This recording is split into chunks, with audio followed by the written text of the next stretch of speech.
El día que se repitió.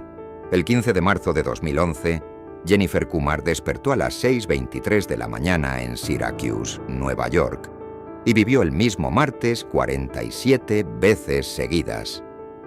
El despertador sonaba idéntico, la tostada se quemaba en el mismo segundo y el tráfico se detenía exactamente a las 7:41 por el mismo accidente.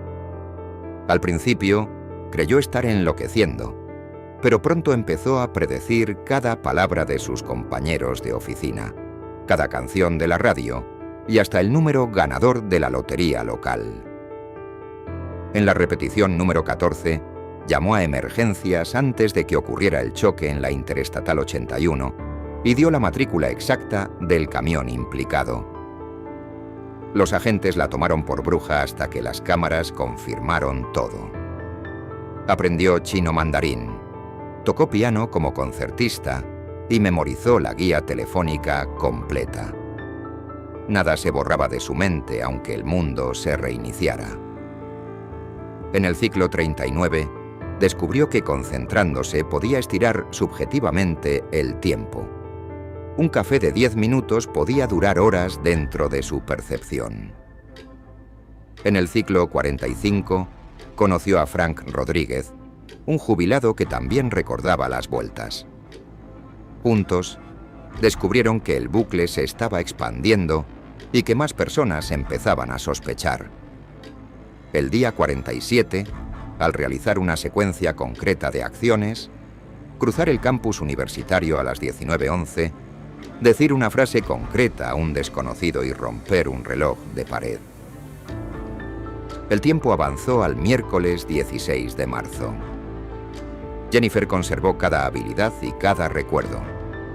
El informe confidencial del Departamento de Energía habla de anomalía temporal localizada con características de bucle de depuración.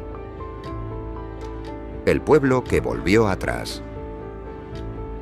A las 3:17 de la madrugada del 8 de noviembre de 2012, Cedar Falls, Iowa, retrocedió exactamente 24 horas. La ala del hospital que habían demolido el día anterior apareció intacta, con el mismo café derramado en la sala de enfermeras y los mismos historiales médicos en las carpetas. Sarah Mitchell se levantó y vio su casa pintada de nuevo de azul cuando la había dejado verde la tarde anterior. La pintura no estaba encima, había sido reconstruida molécula por molécula, con las mismas grietas de humedad que tenía el martes. Los archivos digitales del ayuntamiento volvieron a versiones antiguas, los correos enviados desaparecieron y hasta las heridas de los vecinos cicatrizaron al estado exacto del día previo. Un puente a medio construir en el límite con Waterloo quedó partido por la mitad. La parte dentro de Cedar Falls volvió a su estado del 7 de noviembre. La otra mitad siguió avanzada. La física temporal, Jennifer Walsh, concluyó que la ciudad había sido restaurada desde un punto de guardado automático. Informes clasificados posteriores revelan que otros pueblos del Medio Oeste sufren el mismo restore, cada vez con mayor frecuencia, siempre a las 3:17. Los dobles perfectos. Era un pueblo pequeño y tranquilo. Millbrook, Illinois, de esos donde todos se conocen. El 12 de junio de 2003 empezó algo que nadie entendía. Rebecca Martínez, la bibliotecaria, estaba en su casa preparando café cuando miró por la ventana y vio a una mujer igualita a ella caminando por la acera de enfrente. Llevaba la misma blusa azul, el mismo moño y hasta el mismo paso cansado del viernes por la tarde. Rebecca pensó que era un espejo o una broma, salió corriendo y la otra mujer siguió su camino sin mirarla. Cuando llegó a la biblioteca, abrió la puerta y allí estaba ella misma, su copia exacta, colocando libros en la estantería con toda la calma del mundo. La Rebecca de carne y hueso gritó. La otra solo levantó la vista, le sonrió y siguió trabajando como si nada. Al día siguiente ya eran docenas los que veían a sus dobles. Tom Bradley encontró al suyo cortando el césped 3 calles más allá. Sarah Winston vio a su copia comprando exactamente las mismas manzanas en el supermercado. Nadie sabía qué hacer. Los dobles no hablaban mucho, pero si les preguntabas algo personal, contestaban perfecto. Recordaban la primera mascota, el nombre del primer amor, la cicatriz de la rodilla de cuando eran niños. Eran ellos, pero no eran ellos al mismo tiempo. La gente empezó a probar cosas. Si el original se cortaba el dedo, al rato el doble tenía el mismo corte. Si uno se ponía una camiseta roja, el otro aparecía con la misma camiseta roja. Pero había una regla rara. Si se alejaban más de 500 metros, los dos empezaban a marearse, a olvidar cosas, como si doliera estar separados. Y siempre, lo que hacía uno lo repetía el otro exactamente 4,7 segundos después. Levantabas un vaso y 4,7 segundos más tarde, el doble levantaba el suyo. Era como ver un video con un pequeño retraso. Los científicos llegaron rápido. Sacaron sangre, hicieron fotos, midieron todo. Los dobles eran de verdad. Mismos huesos, misma sangre, mismas huellas. No eran robots ni fantasmas. Un físico muy serio dijo que parecía que el pueblo estaba repitiendo a la gente del día anterior, como cuando en un videojuego se queda cargada una imagen vieja y aparece otra vez. Los dobles siempre estaban donde la persona real había estado exactamente 24 horas antes. Era como si el tiempo se hubiera quedado atascado y seguía mostrando copias antiguas. Durante 6 días, el pueblo vivió así, con 2 versiones de cada uno. Algunos se acostumbraron y hasta saludaban a su doble al cruzarse. Otros se encerraban en casa muertos de miedo. El 6º día, al atardecer, empezó a pasar algo raro. Los dobles comenzaron a temblar, como una tele con mala señal. Poco a poco se fueron deshaciendo en puntitos de luz, como si alguien los estuviera borrando con un borrador gigante. Desaparecieron todos a la vez, sin dejar ni una mota de polvo. Después la vida volvió a la normalidad, pero nadie olvidó. A veces alguien cuenta que vio su doble otra vez, solo un segundo, en el reflejo de una ventana. Los papeles que el gobierno guardó bajo llave dicen que ha pasado en otros pueblos pequeños. Siempre 6 días exactos. Siempre las mismas reglas. Nadie sabe por qué empieza ni por qué para. Solo saben que, por un ratito, cada persona tuvo 2 vidas andando por las mismas calles. El error de renderizado. El 22 de abril de 2008, Bakersfield, California, tuvo un día muy raro.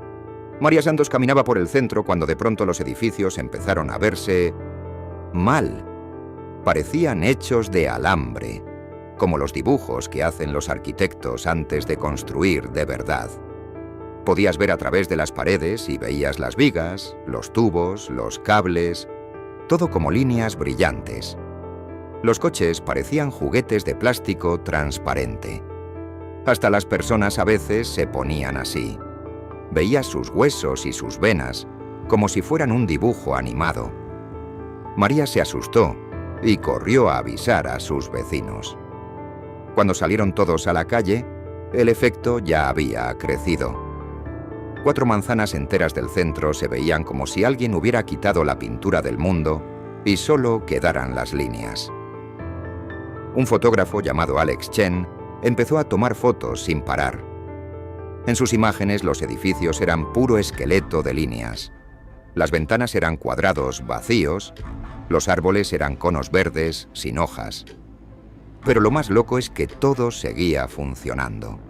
Podías abrir una puerta aunque la vieras solo como un rectángulo dibujado. Podías subirte a un coche que parecía de juguete y arrancaba perfecto.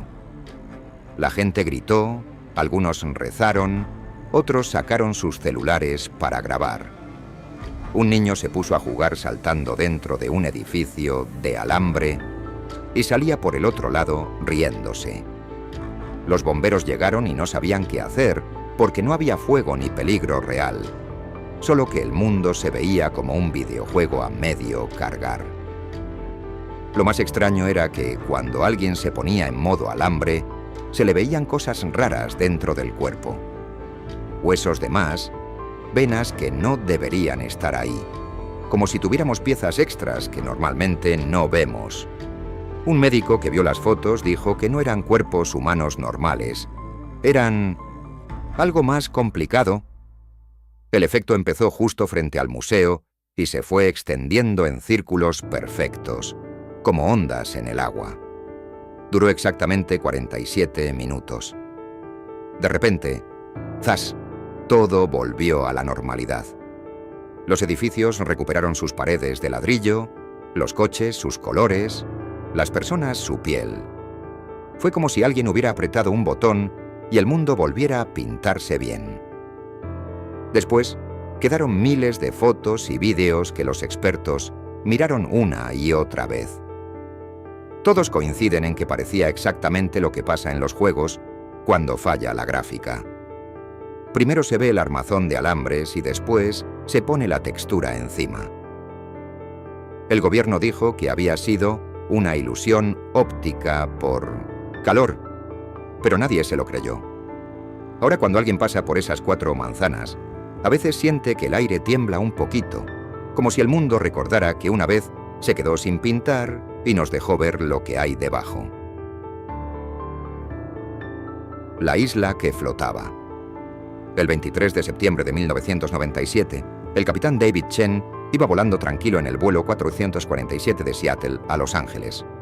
De repente miró por la ventana y se quedó sin aliento. A la misma altura que el avión, a unos 9.000 metros del suelo, flotaba una isla enorme, más o menos del tamaño de la ciudad de Nueva York. Tenía árboles verdes, casas, caminos de tierra y hasta un río pequeño que brillaba con el sol. Los pasajeros empezaron a gritar y a sacar sus cámaras.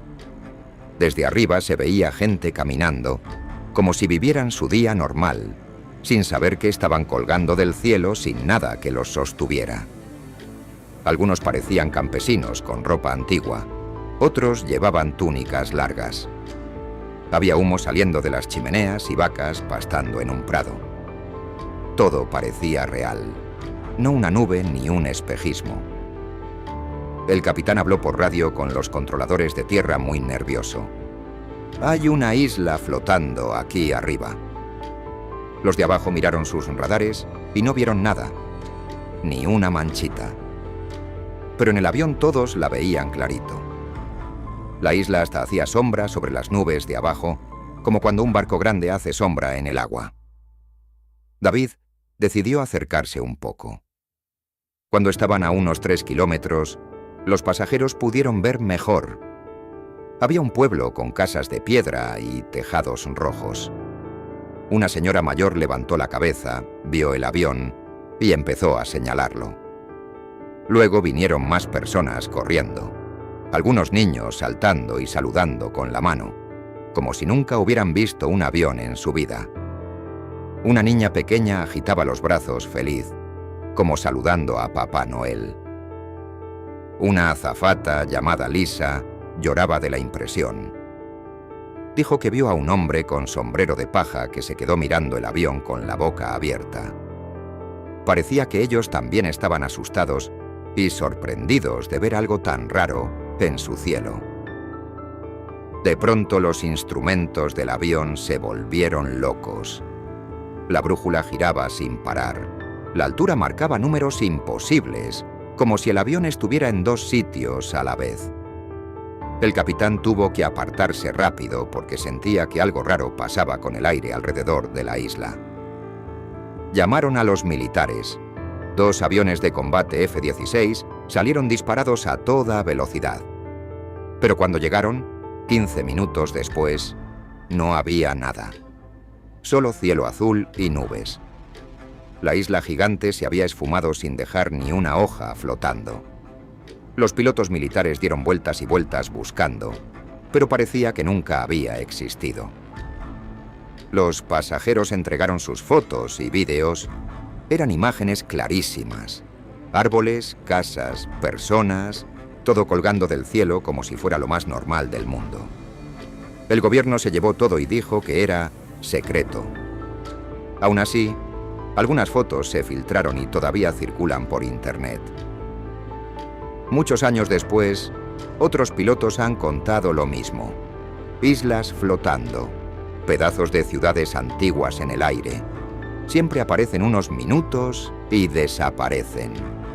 Algunos dicen que son pedazos de otros mundos que por error se asoman a nuestro cielo un ratito, como cuando abres una puerta y ves el cuarto de al lado antes de cerrarla otra vez.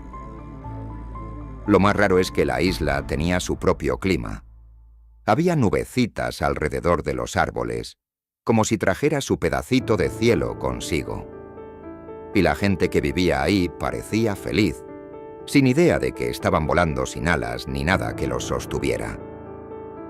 Desde ese día, el capitán Chen nunca volvió a mirar las nubes igual. Dice que a veces, cuando vuela alto, siente que algo lo observa desde arriba, como si la isla todavía estuviera ahí, pero invisible, esperando el momento de volver a aparecer. El pase a través de la materia. El 14 de diciembre de 2005, John Stevenson iba caminando rápido por la estación Grand Central de Nueva York. Llevaba prisa para tomar su tren. De pronto tropezó y, en vez de chocar contra un pilar enorme de mármol, lo atravesó entero, como si el pilar fuera de gelatina. Salió al otro lado sano y salvo, con su café todavía en la mano. 30 personas que estaban cerca se quedaron con la boca abierta. Una policía que estaba a solo 3 metros vio todo. John se metió en el pilar y salió por el otro lado como si nada. Las cámaras de seguridad grabaron todo desde varios ángulos. Se ve clarito cómo su cuerpo desaparece dentro del mármol y vuelve a aparecer. John contó después que sintió frío y una presión rara, como caminar dentro de agua espesa. Dijo que por un segundo pudo ver el interior del pilar, las barras de hierro, el cemento, todo como si fuera transparente. Le duró solo 2 o 3 segundos, pero le pareció eterno. La policía lo revisó de pies a cabeza. Estaba perfectamente normal, ni un rasguño. Lo llevaron al hospital por si acaso, pero los médicos no encontraron nada raro. Solo notaron que su cuerpo echaba una especie de electricidad extraña durante unas horas. Lo más loco es que John dijo que después seguía sintiendo el pilar. Aunque se fuera a su casa, a 10 kilómetros, sentía como si una parte de él todavía estuviera dentro de la piedra. Le dolía la cabeza cuando pensaba en ello y hasta soñaba que estaba atrapado en el mármol. Los trabajadores de la estación ya habían notado cosas raras con ese pilar semanas antes. Decían que a veces se veía como agua, que la mano se hundía un poquito al tocarlo. Y las luces cerca parpadeaban sin razón. Después del accidente, mucha gente empezó a decir que veía el pilar medio transparente, como un cristal sucio o una tele con mala señal. Algunos juraban que veían la silueta de John todavía dentro, como una sombra atrapada. La estación cerró esa zona rápido y puso carteles de «En reparación». Nadie sabe qué hicieron con el pilar, pero hay rumores de que lo quitaron entero y lo guardaron en algún almacén secreto del gobierno. John nunca volvió a ser el mismo. Dice que a veces, cuando pasa cerca de paredes gruesas, siente ganas de atravesarlas otra vez. Tiene miedo de que un día le pase sin querer en la calle y termine dentro de un edificio para siempre. Lo que más asusta a la gente que vio los vídeos es que no parece truco. John entra en la piedra y sale caminando normal, sin dolor, sin sangre, como si por un momento las cosas sólidas dejaran de serlo. Desde entonces, de vez en cuando alguien cuenta que le pasó algo parecido. Atravesar una puerta cerrada, meter la mano dentro de una mesa sin querer, siempre dura solo un segundo y nunca vuelve a pasar. pero todos coinciden en lo mismo. Por un instante el mundo se siente como de mentira, como si las paredes fueran solo dibujos que a veces no cargan bien. John ahora vive lejos de la ciudad y evita las estaciones de tren. Pero dice que cuando cierra los ojos todavía siente el frío del mármol alrededor de su cuerpo, como si una parte de él se hubiera quedado para siempre dentro de esa columna que ya no existe. El día sin gravedad. Era la mañana del 4 de agosto de 1969 en Taos, Nuevo México. El sol brillaba fuerte y la gente hacía su vida normal. Unos compraban el pan, otros lavaban el coche, los niños jugaban en la calle. De repente, a las 10:47 en punto, todo cambió. Los objetos dejaron de caer. Una señora llamada María estaba tendiendo la ropa y soltó una sábana mojada. En vez de caer al suelo, la sábana subió despacio hacia el cielo como si alguien la empujara desde abajo. María pensó que se había vuelto loca, pero al mirar alrededor, vio que su perro flotaba a medio metro del suelo, moviendo las patas como si nadara. En cuestión de minutos, todo el pueblo estaba patas arriba. Literalmente. Los vasos de agua se quedaban suspendidos en el aire. Los pájaros volaban más bajo, porque no necesitaban esforzarse, y los niños descubrieron que dando un pequeño salto, llegaban al tejado de sus casas. Un señor tuvo que atar su camioneta con cuerdas a los postes porque empezaba a levantarse como un globo. En la fuente de la plaza, el agua ya no caía.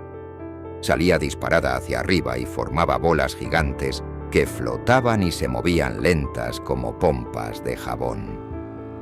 Un equipo de televisión estaba grabando un reportaje justo en ese momento.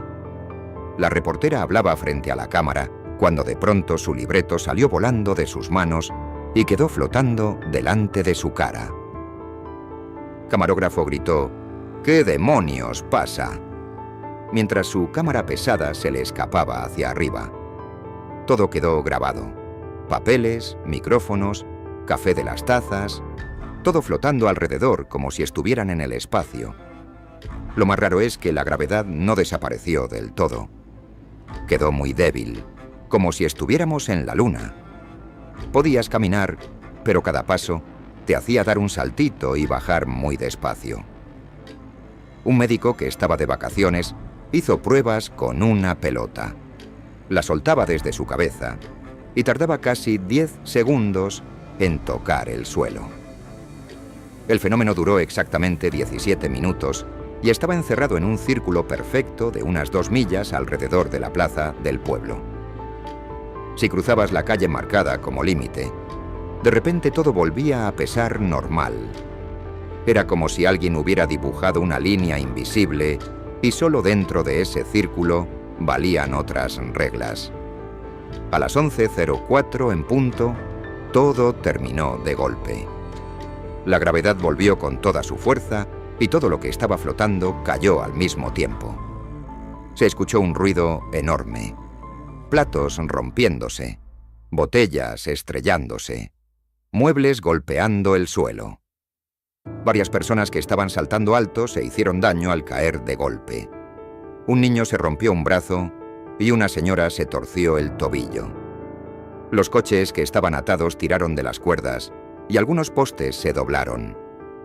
El gobierno llegó rápido, recogió todas las cintas y fotos y dijo que había sido histeria colectiva. Pero cientos de personas vieron lo mismo. Hay vídeos, hay moretones y hay objetos rotos que demuestran que pasó de verdad. Todavía hoy los vecinos más viejos cuentan que ese día el mundo olvidó cómo pesar durante 17 minutos exactos. Los NPC vivientes. Del 3 al 9 de marzo de 2019, algo muy extraño le pasó a la gente de Burlington, Vermont. De pronto muchas personas empezaron a actuar como robots o como personajes de videojuego que repiten lo mismo una y otra vez. Una estudiante llamada Emma fue la primera en notarlo.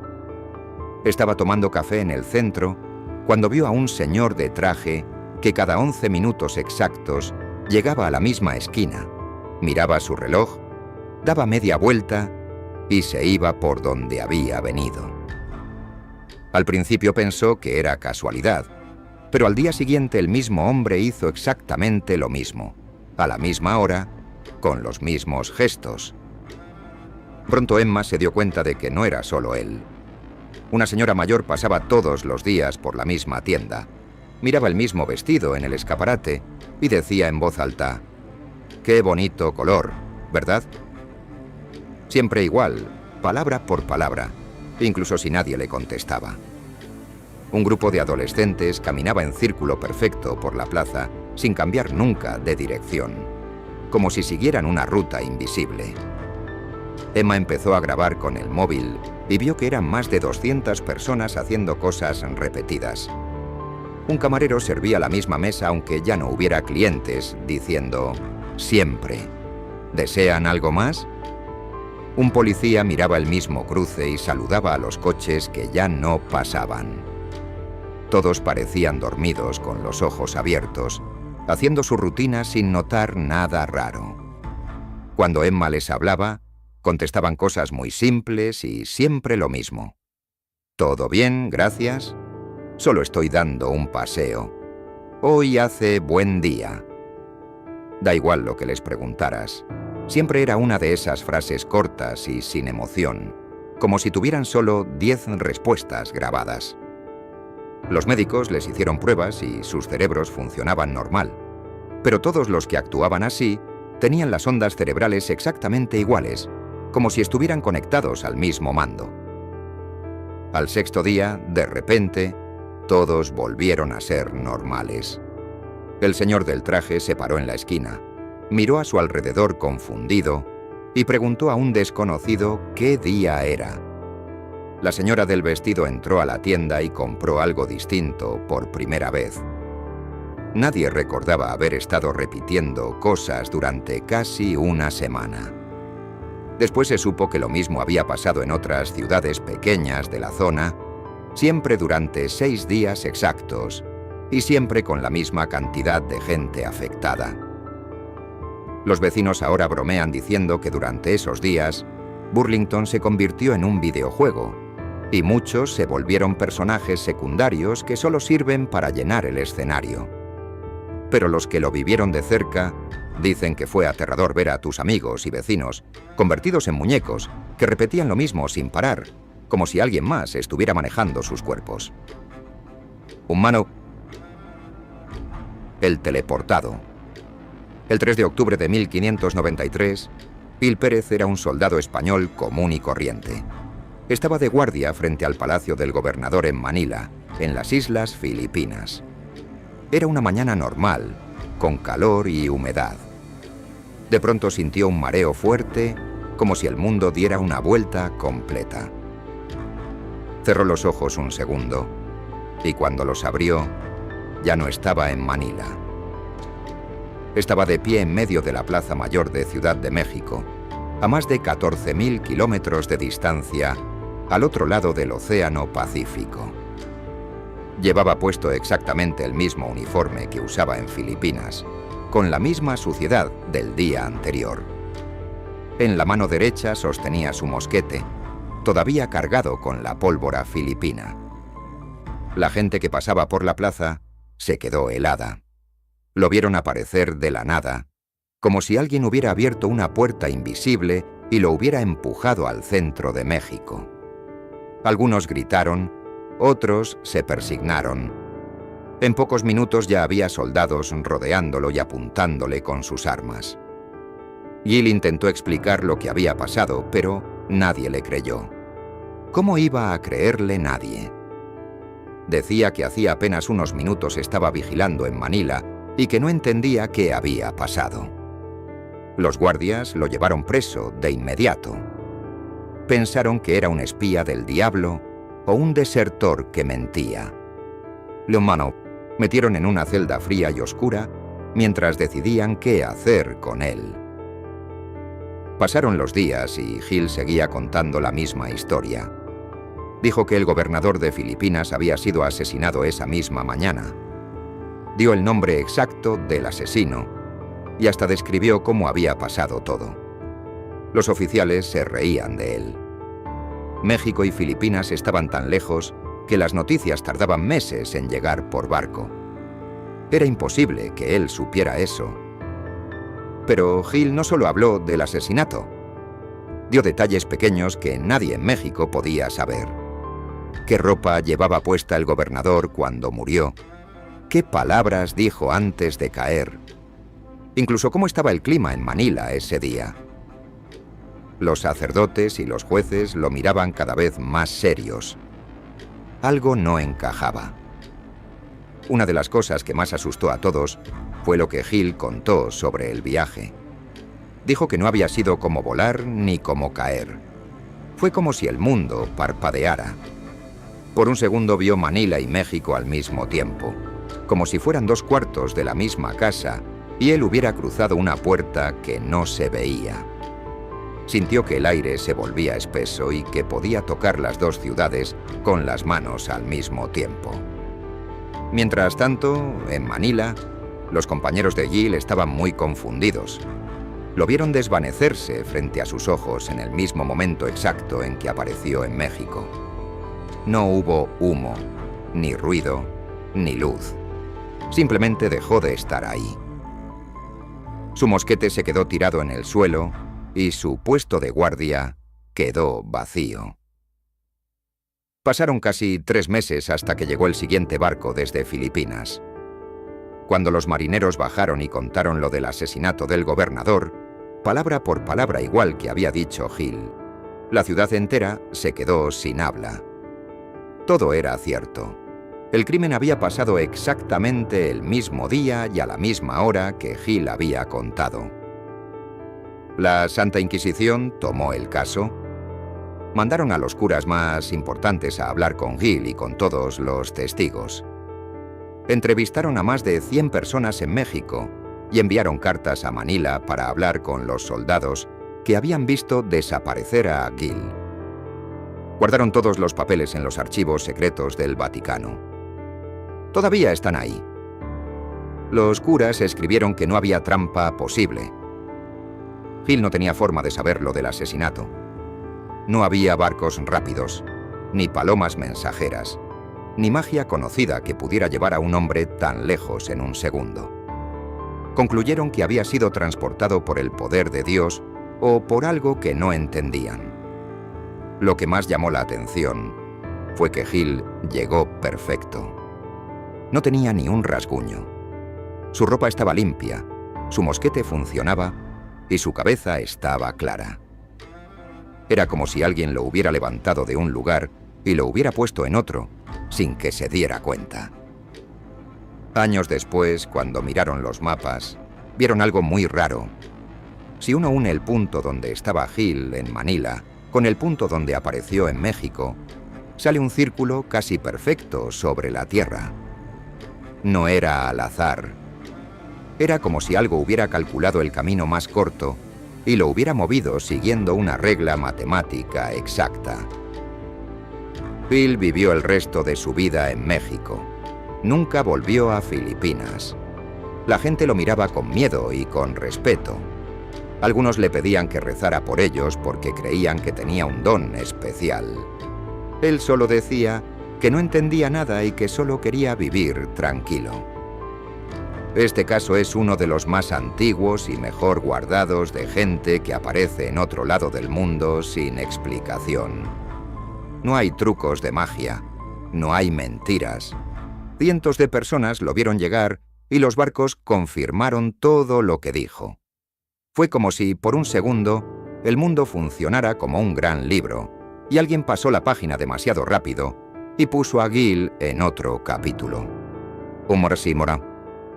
El centro comercial que se despawneó.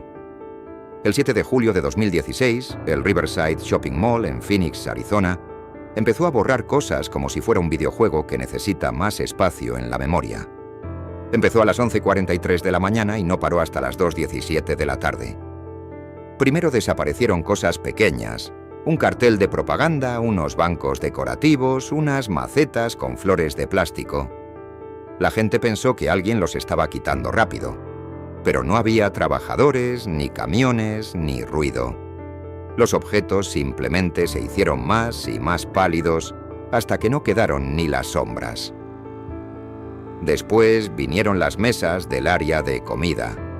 Un señor estaba terminando su hamburguesa y de pronto la mesa y las sillas se desvanecieron debajo de él. Cayó sentado al suelo con la bandeja en la mano. Miró alrededor y vio que otras mesas también se estaban borrando, como si alguien las estuviera seleccionando y pulsando suprimir. Los guardias de seguridad corrieron a ver las cámaras. En las grabaciones se veía clarito. Los objetos se ponían transparentes desde los bordes hacia el centro y luego ya no estaban. No caían, no rodaban, no se rompían. Simplemente dejaban de existir. Lo más raro es que el suelo se arreglaba solo. Cuando desapareció una fuente grande que estaba en el centro, las baldosas de alrededor se movieron solitas y cerraron el hueco. Quedó perfecto, como si nunca hubiera habido fuente. Después empezaron a desaparecer productos dentro de las tiendas. Estanterías enteras de ropa, zapatos, juguetes. Los empleados se quedaban mirando cómo los perchas quedaban vacíos sin que nadie los tocara.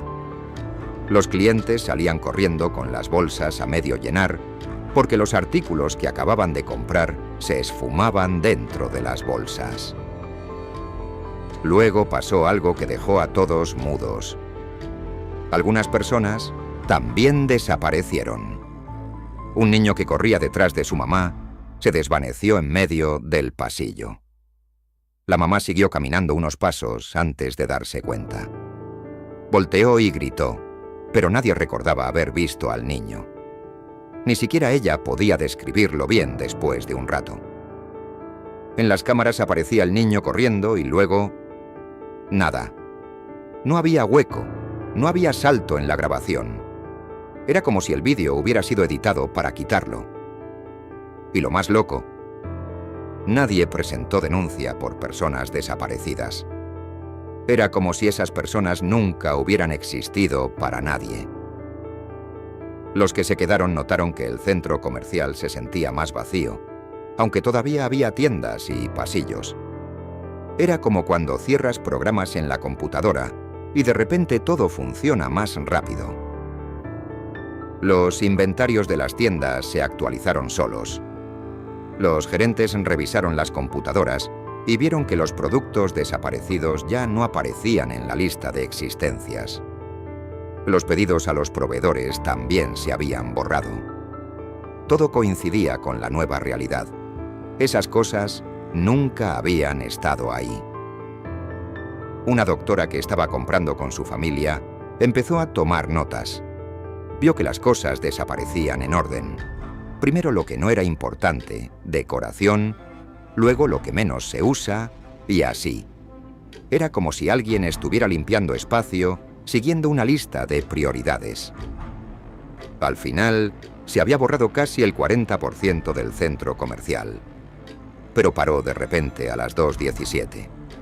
Todo lo que quedaba siguió normal. La gente que estaba ahí salió corriendo. Muchos nunca volvieron. Los dueños del mall intentaron reclamar al seguro, pero los papeles decían que el centro comercial siempre había sido más pequeño y con menos tiendas. No había forma de probar que antes era más grande. Este caso es uno de los que más asusta, porque muestra que la realidad puede editarse a sí misma y hacer que todos aceptemos la nueva versión sin pelear. Es como cuando borras fotos del celular y después ni te acuerdas de que existieron. Solo que aquí borraron mesas, fuentes y personas. Y nadie pudo hacer nada para detenerlo. 10 grietas documentadas en la textura de la realidad. 10 fallos que no son aleatorios, sino sistemáticos. Coordenadas perfectas, duraciones exactas, patrones de renderizado, bucles de depuración, puntos de restauración, personajes no jugables y despauneos selectivos. Lo que une todos estos incidentes es que funcionan exactamente como errores conocidos en simulaciones digitales. Y lo más inquietante están aumentando en frecuencia y escala. Si esto es un programa, alguien está haciendo pruebas de estrés. O quizá el hardware que nos contiene empieza a fallar. Sea como sea, cuando la realidad parpadea, se comporta menos como un universo físico y más como un archivo muy grande que de vez en cuando se corrompe, y alguien intenta arreglarlo antes de que nos demos cuenta de que nunca fuimos otra cosa que datos.